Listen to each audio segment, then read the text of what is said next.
चलिए कुछ महत्वपूर्ण क्वेश्चंस की बात करेंगे। आप सबको पता होगा एसएससी जीडी को लेकर हम लगातार क्लासेस ले रहे हैं और ये क्लास नंबर 4 है। इसके पहले अगर आपने 3 क्लासेस नहीं देखी हैं, तो आप उन क्लासेस को ज़रूर देखिएगा। ये टारगेटेड क्लासेस हो रही हैं एसएससी जीडी 2025 के लिए और 2025 के लिए जो क्लासेस आपकी प्रोवाइड हो रही है, मेरे पर्सनल यूट्यूब चैनल विशाल सर ब्लॉग पर आपको मिलेगी। आप यहाँ पर प्रतिदिन क्लासेस देख सकते हैं। 8 बजे लगभग हम ये क्लास अपलोड करते हैं रिकॉर्डेड फॉर्म के अंदर, ठीक है।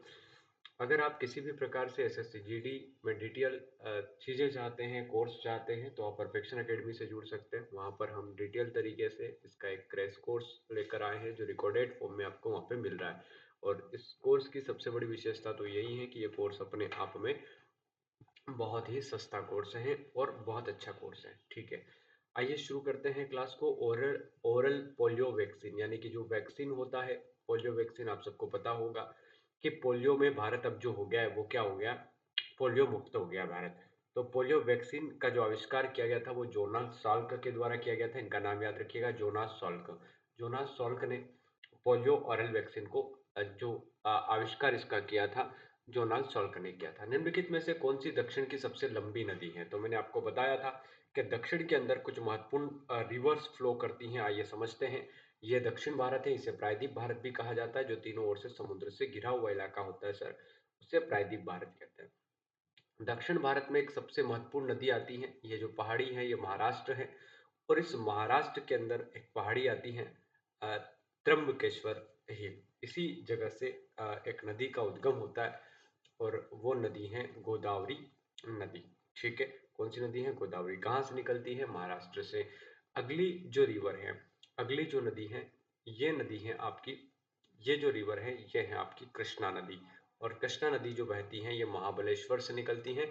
और कृष्णा नदी जो है ये भी आपके भारत में यहाँ पर बहती है। लगभग 800 किलोमीटर लंबाई है इसकी और गोदावरी की 865 के आसपास है, तो थोड़ा ही डिफरेंस इन दोनों में है।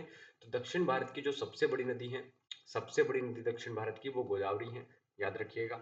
और दूसरी सबसे बड़ी सेकंड लार्जेस्ट रिवर जो है वो कृष्णा नदी है। ये दोनों ही नदियां यहाँ पर एक बहुत बड़े डेल्टा का निर्माण करती हैं और ये भारत का दूसरा सबसे बड़ा नदी डेल्टा बनता है। पहला भारत का नदी डेल्टा यहाँ पर गंगा और ब्रह्मपुत्र बनाती है, जिसे सुंदरबन का डेल्टा कहते हैं। जबकि ये जो इलाका है, इस नीचे वाले इलाके में कृष्णा एवं गोदावरी नदियाँ अपना क्या बनाती है सर? डेल्टा बनाती है। और ये जो इलाका है, इसमें आपका प्राकृतिक गैस के भंडार पाए गए हैं। नेचुरल गैसेस जो होती हैं, प्राकृतिक गैसेस जो होती हैं, उनके भंडार पाए जाते हैं। तो आपसे पूछा गया है सबसे लंबी नदी कौन सी है, तो गोदावरी नदी है। इन नदी के नीचे एक और नदी फ्लो करती है और ये जो नदी है ये यहाँ से निकलती है और इस नदी का नाम मिलता है आपको कावेरी। तो कावेरी रिवर भी दक्षिण भारत के अंदर फ्लो करती है। और अगर आपसे उत्तर से दक्षिण पूछा जाए तो इस प्रकार से ये बनती है, पहले गोदावरी आएगी, फिर कृष्णा आती है और नीचे सबसे कावेरी आती है। तो तीनों नदी दक्षिण भारत की आप याद रखिएगा। अगर हम उत्तर भारत की बात करें तो उत्तर भारत के अंदर आपको कुछ प्रमुख नदियां मिलती हैं। इन प्रमुख नदियों में आपको जो सबसे महत्वपूर्ण नदी मिलती है उत्तर भारत के अंदर, वो तो मिलती है गंगा। वो हिमालय नदियाँ कहलाती हैं और आप सबको पता होगा कि जो भी नदियाँ हिमालय से निकलती हैं, वो सारी ही नदियाँ पूर्ववर्ती नदियाँ कहलाती हैं, यानी कि इनका निर्माण हिमालय से भी पहले यहाँ पर हो चुका है, ठीक है। अब बात करते हैं यहाँ पे ऑप्शन में दी गई ताप्ती नदी की। तो देखो प्यारे दोस्तों, ताप्ती नदी सतपुड़ा की पहाड़ी से निकलती है और इस ओर बहती है, ठीक है। वैसे थोड़ा सा नीचे रहेगा। ताप्ती नदी जो निकलती है ये बुरहानपुर नामक एक शहर से निकलती है। सॉरी, बुरहानपुर से नहीं, बैतूल से निकलती है, ठीक है। तो बैतूल से निकलती है। ताप्ती नदी का जो उद्गम होता है वो बैतूल से होता है। बुरहानपुर ये बहती है ना, तो बैतूल से इसका उद्गम होता है और बुरहानपुर शहर इसके किनारे पर है। बुरहानपुर मध्य प्रदेश का बुरहानपुर जो है इसी के किनारे पर है और बाद में महाराष्ट्र में प्रवेश करती है और अंत में जाके गुजरात में मिल जाती है, ठीक है। तो ये थोड़ा सा आप ध्यान रखिएगा ताप्ती नदी के बारे में। गुजरात में जाकर इसी नदी पर उकाई परियोजना आपको मिलेगी। तो उकाई परियोजना गुजरात में इसी नदी के ऊपर बनाई हुई है, ठीक है। आगे बढ़ते हैं, नेक्स्ट इसकी बात करते हैं। भारत का सबसे बड़ा राष्ट्रीय उद्यान कहाँ पर है, किस राज्य में है? ठीक है, तो भारत का सबसे बड़ा राष्ट्रीय उद्यान देखिए कहाँ पर होगा। आप सबको पता होगा कि भारत का जो सबसे बड़ा राष्ट्रीय उद्यान है वो जिम कॉर्बेट नेशनल पार्क है, जो उत्तराखंड में आता है। जिसे हम कहते हैं जिम कॉर्बेट नेशनल पार्क। इसका अन्य नाम और क्या मिलता है आपको? इसका अन्य नाम मिलता है रामगंगा नेशनल पार्क। क्या मिलता है? रामगंगा। क्यों? क्योंकि यहाँ पे रामगंगा रिवर बहती है। ठीक है, तो इस नेशनल पार्क में रामगंगा रिवर बहने के कारण यह नेशनल पार्क क्या कहलाता है? रामगंगा नेशनल पार्क कहलाता है। जिम कॉर्बेट नेशनल पार्क भी इसे कहा जाता है। भारत का सबसे बड़ा राष्ट्रीय उद्यान यहीं पर है, जिम कॉर्बेट नेशनल पार्क। और जिम कॉर्बेट अपने टाइगर्स के लिए जाना जाता है। ठीक है, तो टाइगर्स यहाँ पे पाए जाते हैं। और ये नेशनल पार्क नेपाल से लगता है। याद रखिएगा, किससे लगता है? नेपाल से लगता है। अगर हम भारत की बात करते हैं तो भारत में जो आपके गंगा नदी वाले क्षेत्र हैं, इन गंगा नदी के क्षेत्रों में जो भी राज्य लगते हैं, उसमें सबसे प्रमुख राज्य आता है यूपी।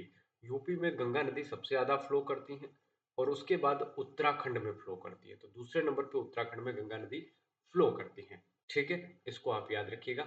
यूके आपका यहाँ पर है और ये यूपी है नीचे वाला इलाका।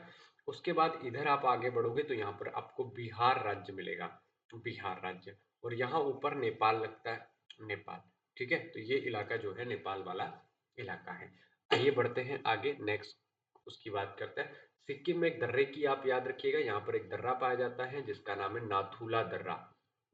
कौन सा दर्रा है? नाथुला दर्रा। तो सिक्किम में नाथुला दर्रा यहाँ पे आपको मिलेगा, तो इसको भी आप थोड़ा सा ध्यान रखिएगा। चलिए, वर्षा किस कारण से होती है, यानी कि जो वर्षा होती है वो किस कारण से होती है? बहुत सारे प्रश्न वर्षा से बनाए जाते हैं। और अगर वर्षा की बात की जाए तो आप सबको पता होगा कि भारत में जो वर्षा होती है सामान्यतः दो शाखाओं से वर्षा भारत में होती है। पहली जो हमारी शाखा है वो है बंगाल की खाड़ी वाली शाखा, बंगाल की खाड़ी वाली शाखा। और दूसरी जो हमारी शाखा है उसे हम अरब सागर वाली शाखा कहते हैं। अगर आपसे कोई पूछे कि भारत में ज्यादातर वर्षा कहाँ से होती है, तो भारत की 80% वर्षा अरब सागर से होती है और बंगाल की खाड़ी से लगभग 20% वर्षा होती है। वर्षा होने का सबसे प्रमुख कारण है संघनन। जब बादल बनते हैं तो संघनन के कारण बनते हैं। और वर्षा जो आती है तो वो आती है टेम्परेचर के कारण। जब किसी स्थान पर तापमान ज्यादा हो जाता है प्यारे दोस्तों, तापमान बढ़ जाता है तो उस स्थान का दाब जो होता है, वायुमंडलीय दाब कम हो जाता है। तो अब जब हम ग्लोब पर जाएंगे, मान लीजिए पृथ्वी है, ये पृथ्वी की 0 डिग्री है, ऊपर ये कर्क रेखा है, नीचे ये मकर रेखा है और सन की लाइट इनके ऊपर पड़ रही है। तो सन जो होगा जून महीने के अंदर कर्क रेखा पर लंबवत होगा और कर्क रेखा भारत के बीचों बीच से जाती है। यानी कि जून माह के अंदर भारत का ये जो स्थल खंड होगा ये गर्मी से के कारण गर्म हो जाएगा। और जब ये गर्म हो जाएगा तो यहाँ पर दाब कम हो जाएगा। क्या हो जाएगा? दाब कम हो जाएगा। तो दाब जहां ज्यादा होगा वहां से हवाएं अंदर की ओर चलने लगेगी और ये हवाएं जब पर्वतों से टकराएगी तो वर्षा करवाएगी। और इसी के कारण संघनन होता है और संघनन से फिर बादल बनते हैं और वर्षा होती है। तो भारत में सबसे पहले जो वर्षा होती है वो केरल के अंदर होती है। याद रखिएगा, केरल में सबसे पहले होती है जून माह के अंदर। तो जून महीने के अंदर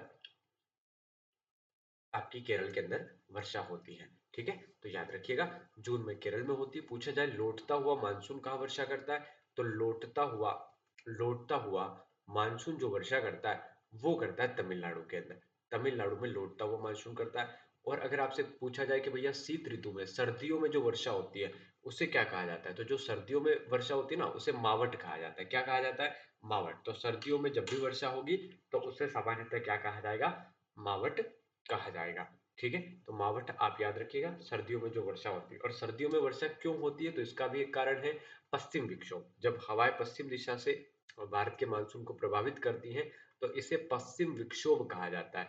और इसी पश्चिम विक्षोभ के कारण आपकी वर्षाएं होती है। ठीक है सर, आगे बढ़ते हैं। निम्नलिखित में से किस खिलाड़ी ने ओलंपिक खेलों में सर्वाधिक पदक जीते हैं? अगर कल या परसों वाली क्लास आपने देखी होगी तो उसमें भी ये प्रश्न आया था। तो सर्वाधिक जो आपके जीते हैं मेडल वो माइकल फेल्प्स ने जीते हैं। ये तैराकी के खिलाड़ी हैं, अमेरिका से आते हैं।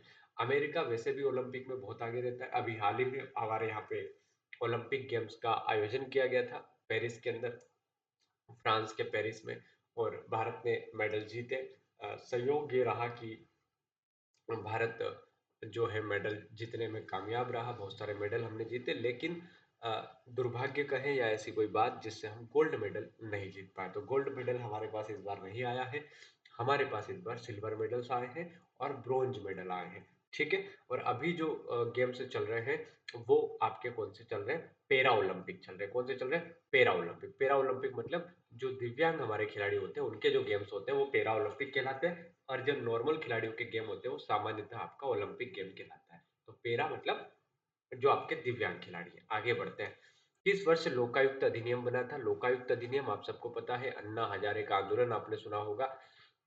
अन्ना हजारे साहब जो थे, उन्होंने आंदोलन कहा करा था किस लिए? लोकपाल के लिए। किसके लिए किया था? लोकपाल के लिए। तो लोकपाल के लिए अन्ना हजारे का आंदोलन था और ये वही लोकपाल बिल है। लोकपाल क्या होता है? लोकपाल का मतलब होता है भ्रष्टाचार की जितनी भी गतिविधियां भारत के अंदर होती है, उनकी जांच करने के लिए एक अधिकारी की नियुक्ति की जाए, उसे लोकपाल कहते हैं। और लोकपाल के दायरे में प्रधानमंत्री तक का पद आता है, यानी कि ये लोकपाल क्या कर सकता है? प्रधानमंत्री तक की जांच कर सकता है। तो इससे आप पता लगा सकते हैं कि कितना पावरफुल होगा। तो भारत में लोकपाल एवं लोकायुक्त अधिनियम 2013 में आता है और आप देखिए सरकार ने 2013 में बिल लाया था यूपीए गवर्नमेंट के अंदर, लेकिन यूपीए गवर्नमेंट के बाद 2014 में एनडीए की गवर्नमेंट आती है, 2019 में फिर एनडीए की गवर्नमेंट आती है, अभी 2024 में फिर से एनडीए की गवर्नमेंट आ गई है। ठीक है, तो 3 बार से सरकारें हैं और यहाँ पर 2018 में आकर ये लोकपाल की नियुक्ति करते हैं। तो लोकपाल की नियुक्ति कब की जाती है? 2018 में। सर लोकपाल और लोकायुक्त अलग-अलग होते हैं? बिल्कुल अलग-अलग होते हैं। लोकायुक्त राज्य के लिए होता है पद, लोकायुक्त का पद राज्य के लिए होता है। कुछ-कुछ राज्यों में पहले से लोकायुक्त हैं, जैसे मध्य प्रदेश की बात करें तो मध्य प्रदेश में 1984-83 से लोकायुक्त की स्थापना की जा चुकी है। लेकिन भारतीय लेवल पर कंपल्सरी कर दिया गया था प्रत्येक राज्य के अंदर लोकायुक्त को बनाना, वो किया गया था 2013 से। तो लोकायुक्त का पद राज्य के लिए होता है, जबकि लोकपाल का जो पद होता है वो केंद्र सरकार के लिए होता है। तो भारत में अभी आप मुझे कमेंट सेक्शन में बताएंगे कि भारत के लोकपाल वर्तमान में कौन है? भारत के पहले लोकपाल जो थे वो थे पिनाकी चंद्र घोष। भारत के पहले लोकपाल कौन थे? पिनाकी चंद्र घोष। वर्तमान में कौन लोकपाल भारत के हैं आप मुझे बताइएगा। ठीक है सर, चलिए नेक्स्ट क्वेश्चन की बात करते हैं। अगला क्वेश्चन देखिए जरा। लोकतंत्र में राजनीतिक और सामाजिक असमानताओं पर ध्यान से किस बात का पता लगाया गया है? कुछ दिन बाद अपन जो कैमरा सेटिंग है उसको भी सही करेंगे और ये जो आपका कैमरा है यानी कि मेरा जो फेस है वो भी आपको दिखने लगेगा। ठीक है, तो 2-4 वीडियोस में आप रिस्पॉन्स कीजिए, अच्छे शेयर कीजिए ज़्यादा से ज़्यादा, तब तक हम व्यवस्था इसकी करते हैं और आपको सारे जो वीडियो हैं उसमें मुझे आप देख पाएंगे। ठीक है, तो कुछ देर आप रुक जाइए, उसके बाद आप चीजों को ठीक कर लेंगे। लोकतंत्र में राजनीतिक एवं सामाजिक असमानताओं पर अध्ययन किस बात का पता चलता है?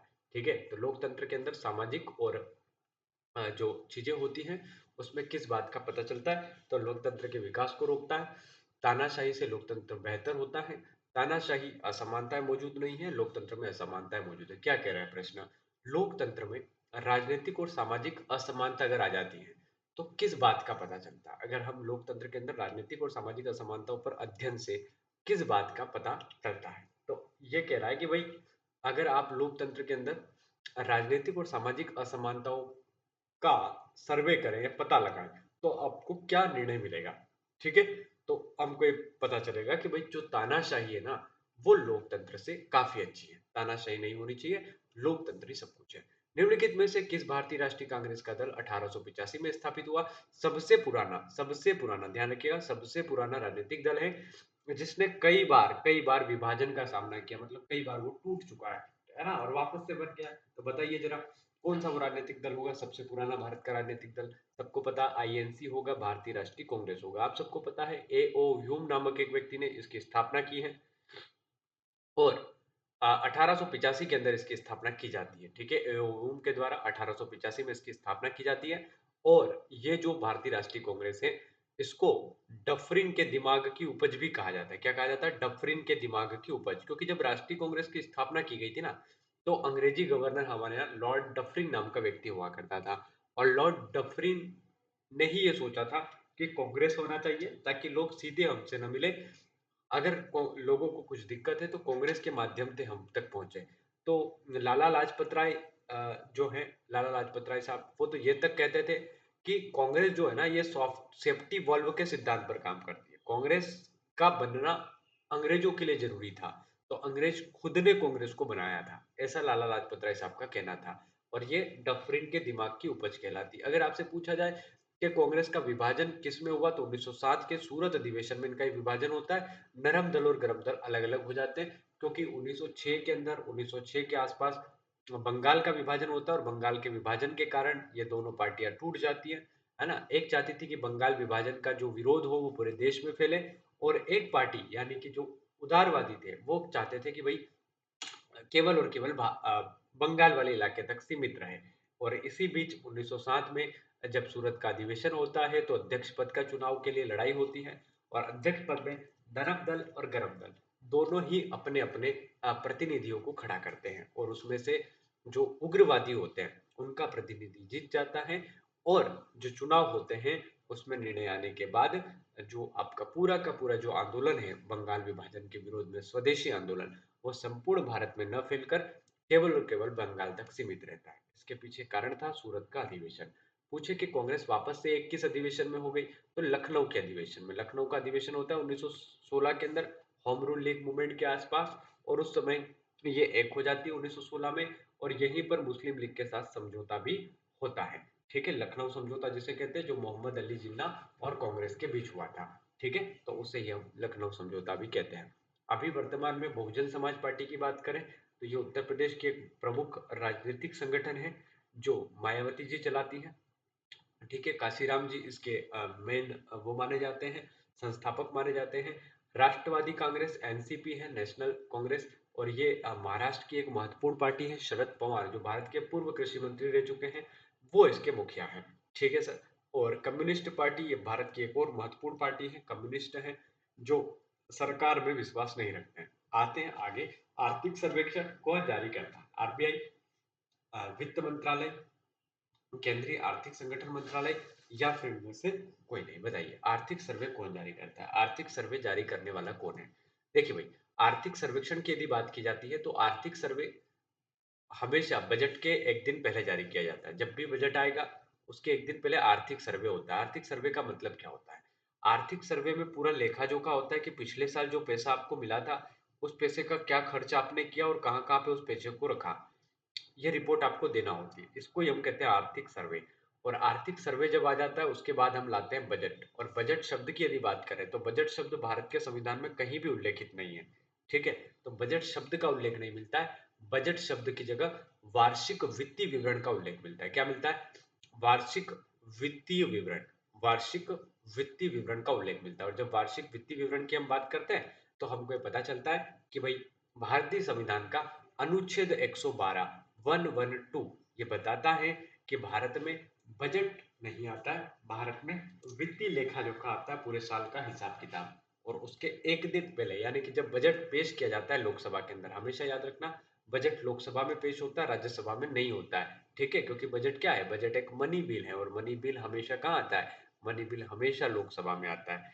अरे भाई, पैसा किसका है? टैक्स किसका है? लोगों का है। तो लोगों ने किसको चुना है? लोकसभा वालों को कि राज्यसभा वालों को? लोकसभा वालों को। राज्यसभा को तो विधायकों ने चुना है ना? तो ऐसे आप दिमाग लगाइए कि मनी बिल जो होगा, वो हमेशा लोकसभा में आता है। और मनी बिल का मतलब होता है, भारत की संचित निधि से यदि किसी व्यक्ति को पैसा निकालना है, सरकार को पैसा निकालना है, तो आपको मनी बिल लाना पड़ेगा, परमिशन लेना पड़ेगी। और परमिशन किसकी ली जाती है? जनता की ली जाती है। और जनता के द्वारा जो चुने गए लोग हैं, वो परमिशन देंगे। तो जो हमारे सांसद महोदय होते हैं, वो परमिशन देते हैं। तो संसद में वोटिंग होती है बजट के ऊपर, है ना? ऐसे ही थोड़ी सरकार बजट लेके आ जाती है। भाई, बजट की परमिशन कौन देता है? आप लोग देते हो। आप कहोगे सर हमसे तो नहीं ली गई। आपसे नहीं ली गई, लेकिन आपने जिसको वोट दिया ना, उनसे ले ली गई है। तो आपका जो सांसद बैठा होगा दिल्ली में, वो वोटिंग कर देता है। मान लीजिए वो पार्टी का सांसद है, जिस पार्टी का रूलिंग पार्टी है उसका सांसद है, तो वो सामान्यतः वोटिंग कर देगा। ठीक है। आर्थिक सर्वेक्षण कौन जारी करता है? तो देखिए, आर्थिक सर्वे जारी करता है आपका वित्त मंत्रालय। और अगर आपसे पूछे राजकोषीय नीति कौन जारी करता है, तो हमेशा राजकोषीय नीति भी कौन जारी करेगा? फाइनेंस मिनिस्ट्री जारी करेगी। राजकोषीय राजकोषीय नीति। तो राजकोषीय नीति कौन जारी करता है? फाइनेंस मिनिस्ट्री जारी करती है। जबकि जबकि मौद्रिक नीति या मॉनेटरी पॉलिसी पूछा जाए, मौद्रिक नीति कौन जारी करता है? तो आरबीआई जारी करता है। मॉनेटरी पॉलिसी कौन जारी करता है? आरबीआई जारी करता है। आगे देखते हैं, भारत रत्न प्राप्त करने वाले किस व्यक्ति का जन्मदिन इंजीनियरिंग दिवस के रूप में मनाया जाता है? तो इंजीनियरिंग डे किसके जन्मदिन पर मनाया जाता है? भाई बताइए, इंजीनियरिंग डे किसके जन्मदिन के ऊपर मनाया जाता है? बताइए फटाफट से। इंजीनियरिंग डे किसके जन्मदिन के ऊपर मनाया जाता है, या किस दिन मनाया जाता है?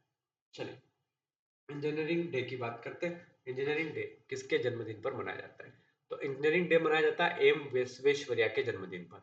ठीक है। और एम विश्वेश्वरैया ने एक किताब भी लिखी थी, plant economy of India. Plant economy, मेरी राइटिंग थोड़ी सी खराब हो रही है, प्लांट इकोनॉमी ऑफ इंडिया, ठीक है। प्लांट थोड़ी प्रैक्टिस हो जाएगी, उसके बाद ये सही हो जाएगी। Plant economy of India, plant economy of India किसकी किताब है? आपके एम विश्वेश्वरैया की किताब है। इनको भारत रत्न मिल चुका है और इन्हीं के जन्मदिन पर हम क्या मनाते हैं? आपका इंजीनियरिंग डे मनाते हैं, ठीक है। तो इंजीनियरिंग डे इनके जन्मदिन पर मनाते हैं। चलिए, सीवी रमन ने काय की खोज की थी? फिजिक्स से जुड़े हुए व्यक्ति हैं और इन्होंने रमण प्रभाव की खोज की थी, ठीक है। तो रमण प्रभाव के बारे में इन्होंने जानकारी प्रदान की थी। अगला प्रश्न देखिए, यार जादूगर, यार जादूगर नामक एक प्रसिद्ध उपन्यास जो है वो किसका है? उपन्यास मतलब ये एक क्या है आपका? यार जादूगर एक नोवेल है और ये नोवेल किसने लिखा है, ये पूछा गया। बताइए भाई, यार जादूगर के राइटर कौन है?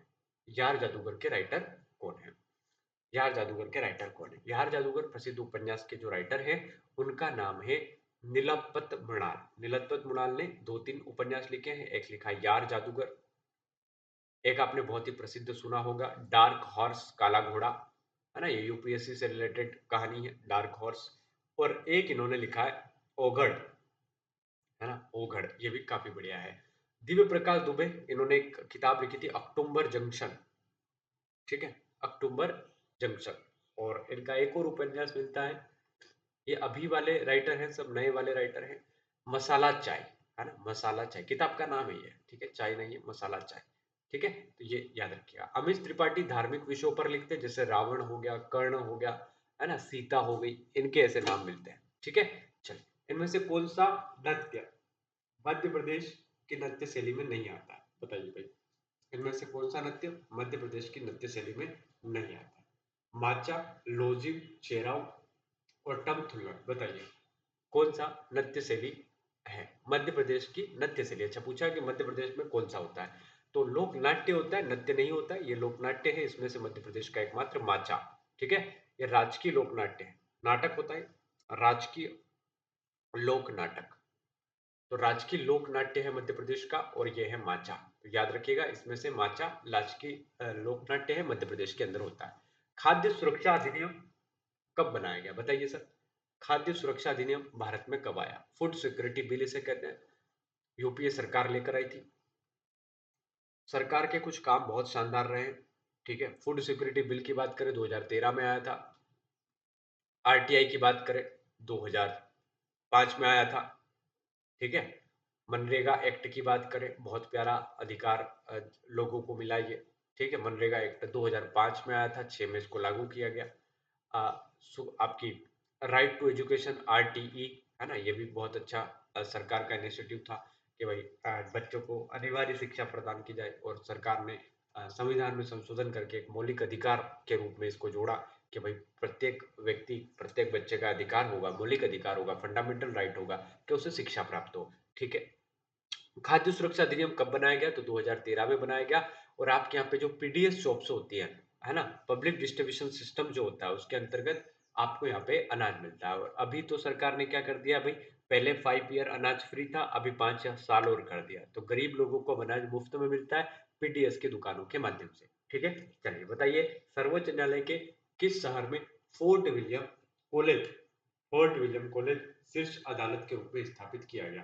फोर्ट विलियम कॉलेज शीर्ष अदालत के रूप में कहां पर स्थापित किया गया? बताइए कहां पर है शीर्ष अदालत के रूप में? तो पहले हमारा जो सुप्रीम कोर्ट होता था या संघीय कोर्ट होता था, वो होता था आपका कलकत्ता में, क्योंकि हमारी राजधानी भी कलकत्ता ही थी, आपको पता ही है, ठीक है। तो संघीय कोर्ट हमारा कलकत्ता में होता था, और कलकत्ता में भी कहाँ होता था? आपके फोर्ट विलियम कॉलेज में होता था। दिल्ली हमारी राजधानी हुआ करती थी, और बाद में दिल्ली सॉरी, कलकत्ता हमारी राजधानी हुआ करती थी, और बाद में कलकत्ता से हमारी राजधानी दिल्ली हमने ट्रांसफर कर ली, दिल्ली हमने स्थापित कर ली, ठीक है। तो इसको भी थोड़ा सा याद रखिए। जब बंगाल विभाजन हुआ 1906 में, और जब स्वदेशी आंदोलन होता है, पहले बंगाल विभाजन हुआ, बंगाल विभाजन के बाद लोगों ने विरोध किया, विरोध होने के बाद स्वदेशी आंदोलन हुआ, और स्वदेशी आंदोलन होने के बाद, स्वदेशी आंदोलन होने के बाद चीजें आगे बढ़ी, और स्वदेशी आंदोलन आगे बढ़ा तो लॉर्ड कर्जन के समय, लॉर्ड कर्जन के समय बंगाल विभाजन को रद्द कर दिया गया, और 1911 में, 1911 में बंगाल विभाजन रद्द हो गया, और कलकत्ता से हमारी जो राजधानी थी कलकत्ता से, उसको ट्रांसफर कर दिया गया कहां पर? दिल्ली। तो कलकत्ता से दिल्ली ट्रांसफर कर दिया गया राजधानी को। तो ये भी आप थोड़ा-सा ध्यान रखिएगा। तो चलिए आगे बढ़ते हैं, अगले प्रश्न की बात करते हैं। लावणी नृत्य किस राज्य में होता है? बताइए भैया, लावणी नृत्य किस राज्य में होता है? लावणी नृत्य किस राज्य में होता है? बताइए। लावणी नृत्य भारत के किस राज्य में होता है? लावणी नृत्य भारत के किस राज्य में होता है? उत्तर प्रदेश में, महाराष्ट्र में, बिहार में, बंगाल में। तो लावणी होता है महाराष्ट्र में, याद रखना। लावणी नृत्य महाराष्ट्र में होता है। अगर आप महाराष्ट्र की बात करोगे तो भारत के अंदर महाराष्ट्र अपने हिस्ट्री के लिए काफ़ी प्रसिद्ध है, क्योंकि अगर आप महाराष्ट्र की बात करोगे तो यहाँ पे शिवाजी जैसे व्यक्तित्व ने जन्म लिया, और यहाँ पे बहुत सारी कल्चरल ऐसी चीज़ें होती हैं जो सामान्यतः पूरे भारत में फ़ेमस होती हैं। ठीक है? मराठा उत्सव या शिवाजी उत्सव यहाँ पे मनाया जाता है। ठीक है? इसको भी आप याद रखेंगे। उसके बाद अगर हम बात करें लावणी की, तो लावणी भी आपके यहाँ पे महाराष्ट्र में होता है। ठीक है? तो लावणी भी एक यहाँ पे त्योहार होता है, मतलब नृत्य होता है, इसको आप याद रखिएगा। निम्नलिखित में से कौन-सा एक तांबे की खदान है? तांबे की खदान बताइए, इनमें से कौन-सी है? खेतड़ी, मलाजखंड, दोनों या फिर इनमें से कोई नहीं। तो आपको पता ही होगा कि तांबे की खदान ये दोनों ही है। खेतड़ी राजस्थान में आती है। तांबे की प्रमुख खदान है राजस्थान की खेतड़ी। खेतड़ी के ही राजा था जिन्होंने धर्म सम्मेलन शिकागो में किसको भेजा था? विवेकानंद जी को भेजा था। मलाजखंड ये मध्य प्रदेश के बालाघाट के अंदर आती है। बालाघाट जिला है मध्य प्रदेश का। और अगर हम बात करें इस खदान की, तो मध्य प्रदेश का ये जो इलाका है, इस इलाके में ये यहाँ पर आती है। ठीक है? बालाघाट वाला रीजन है, इधर आपका छत्तीसगढ़ लगता है और नीचे आपका महाराष्ट्र लगता है। ठीक है? तो यहाँ पर इसकी लोकेशन है। यहाँ पर तांबा भी मिलता है और मैग्नीज भी मिलता है। ठीक है? अगले प्रश्न देखिए, क्वेश्चन खत्म हो गए। तो आप लोग इस क्लास को ज़्यादा से ज़्यादा शेयर करें, कमेंट करें, क्लासेस कैसी लग रही हैं। मैं कोशिश कर रहा हूँ कि लगातार आपको क्लासेस दूँ। ये चौथे नंबर की हमारी क्लास है, इसके पहले 3 क्लासेस हम अपलोड कर चुके हैं एसएससी जीडी को लेकर। जैसे-जैसे टाइम आपका नज़दीक आएगा एग्ज़ाम्स को लेकर, मैं कोशिश करूँगा कि सब्जेक्ट वाइज़ क्वेश्चन आपको प्रोवाइड करवा दूँ, और सब्जेक्ट वाइज़ में मैं कुछ मैराथन क्लासेस आपको दूँ, ताकि आपके पूरे सब्जेक्ट का रिवीजन हो जाए। और आपको अगर डिटेल में कुछ चीज़ें चाहिए, कोर्स चाहिए या किसी प्रकार की ऐसी इन्फॉर्मेशन चाहिए, तो आप परफेक्शन अकेडमी पर विजिट कर सकते हैं। परफेक्शन अकेडमी के अंदर एप्लीकेशन पर आपको बहुत शानदार कंटेंट के साथ हम वहाँ पे प्रोवाइड करवा रहे हैं। तो आप वहाँ जाके, बहुत ही मिनिमम फीस है, नाम मात्र की फीस है। ठीक है? दक्षिणा आप समझ सकते हो। इसको लेकर या इसको देकर आप अपने कोर्स को एनरोल कर सकते हो। बहुत प्यारा कोर्स वहाँ पे चल रहा है। आप कंटेंट यूट्यूब पे हमारे चैनल पे देख सकते हैं, यहाँ पर भी देख सकते हैं, साथ ही साथ परफेक्शन अकेडमी पर देख सकते हैं कि किस प्रकार वहाँ पर सारे टीचर्स मेहनत करते हैं। चाहे साइंस हो, मैथ्स हो, रीजनिंग हो, और जीके भी आपका है, तो बहुत सारी चीज़ें आपको वहाँ पे मिलेगी। वहाँ की विशेषता ये है कि आपको प्रैक्टिस मटेरियल साथ में दिया जाता है, और सारी की सारी चीज़ें आपको वहाँ पे मिलती हैं। ठीक है? रिवीजन क्लासेस आप ले सकते हैं। बाकी आप इस चैनल से अगर जुड़े हैं, तो डेफ़िनेटली आप यकीन मानिए कि यहाँ पर भी आपको बहुत अच्छी चीज़ें मैं मेरे द्वारा पूरी कोशिश करूँगा कि बहुत बेहतरीन चीज़ें, बहुत बेहतरीन कंटेंट आपको यहाँ पर दे पाऊँ। ठीक है? बहुत-बहुत धन्यवाद आप लोगों का। ऐसे ही आपका प्यार बना रहे।